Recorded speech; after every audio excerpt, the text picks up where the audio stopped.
Let's Active is here with me. They're on tour promoting their latest record on IRS entitled Every Dog Has Its Day. Here it is. There they are. At least two of them, Mitch Easter and ANGIE CARLSON. Welcome to Alternate Beat and welcome to Cleveland.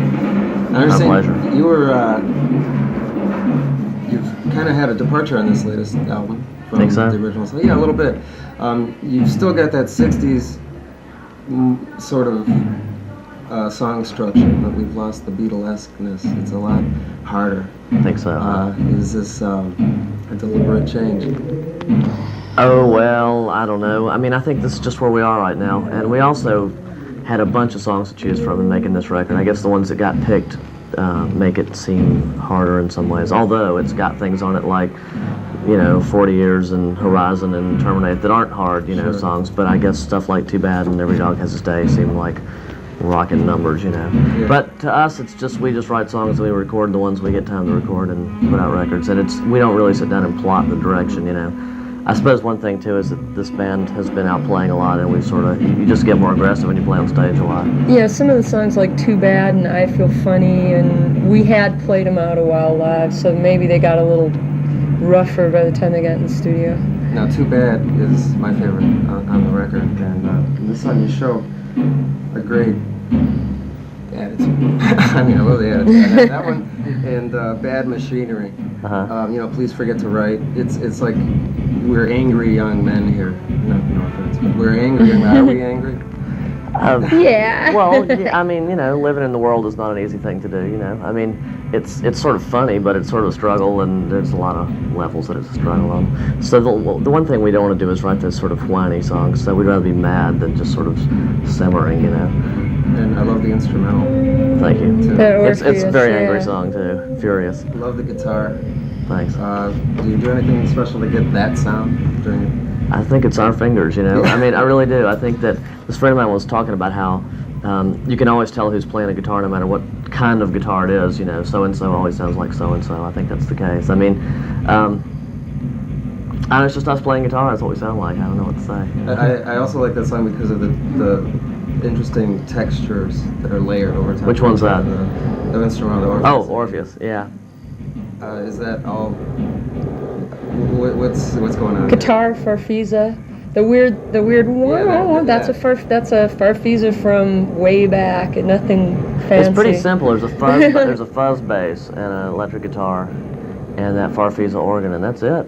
We'll play it live, and you'll be surprised at how simple it really is. Yeah, that was a really written in the studio quickie, It was Yeah, like we did it there on isn't Saturday. anything on it really. It was like in the middle of the sessions. We didn't want to work on any of the real stuff, so we decided to do that, just like Mitch had that for a bass line diversion. lying around. So. And then we've got Terminate that closes off the album with sort of a slinky little strut. Where does this fit into the big picture? It doesn't fit into anything. Terminate was this riff that I had, and we went into my studio and sort of started messing around with it and put some drums down, some guitar down, and sort of threw it together, and I completely forgot about it until it was time to make this record, and then we started listening to everything we had, and there were some votes in favor of putting it on the record, so we did, I think one of the things that clinched it was that in the course of making this record, we ran into Robert Plant, and he told us how much he liked that song, because he'd heard the demo, and so we thought, well, hell, we've got to put it on for Robert, Well, I think it's a great way to close out the album.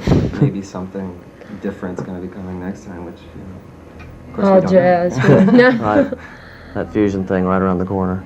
I mean, it's funny because I did see a review that complimented the, how did they word it? But anyway, it was some compliment about the jazz riffing, and I mean, I've thought about jazz a total of about 20 minutes in my life, I mean, it was just a joke, but it sort of has the sound in a way, IRS, there is no video for this? We're doing Now it there is. ourselves, and we're paying for it ourselves, and it's gonna probably look like we did it ourselves, and that's fine with us. I mean, we just wanted to get something out that shows that we're a band in case it all, the music business is so weird that, if we break up tomorrow, we at least will have this, video record that we existed, Maybe it'll be an expensive souvenir, but... Yeah, so we went in and shot some stuff that's going to turn into 2 videos. It's going to be one for Every Dog Has Its Day and one for Horizon.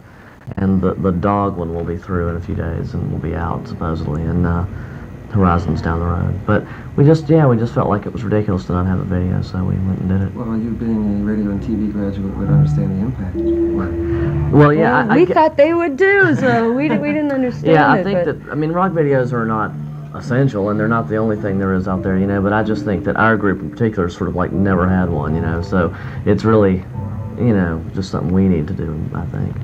Now, you as a producer, are you still, I know you've gotten a little bit away from that because of the Let's Active is out on the road. Are you Well, really, you know, the last record, the Big Plans record came out 2 years ago, so I had plenty of time to produce records between then and now, and I would prefer to have had out 3 more Let's Active records, but it didn't happen, just due to business junk, and so I did end up producing 1 million records in that period of time. I just got through with a big string of records that will be, you know, appearing over Love next year. Tractor is good. Game Theory just came out. Yeah, there's a whole bunch of them. Yeah, so I still do that, you know. I basically just do it when we aren't on the road or recording ourselves. Now, being a producer, and the more you know about production in the studio, the more talented you are at it. Is that sometimes get to be a detriment because it takes so long to maybe, because you know all the gimmicks and you want to try everything? No, I'm really fast. I have no problem making up my mind about that. I mean, because that'd be the worst trap to get into is let's try 18 different snare samples on this song. So it's just a drag. I mean, if something sounds good, it's like, yes, it sounds good, next thing. You know, I'm really good at moving along like that, I think. Because I just hate getting bogged down. I love to hear it finished, you know, so.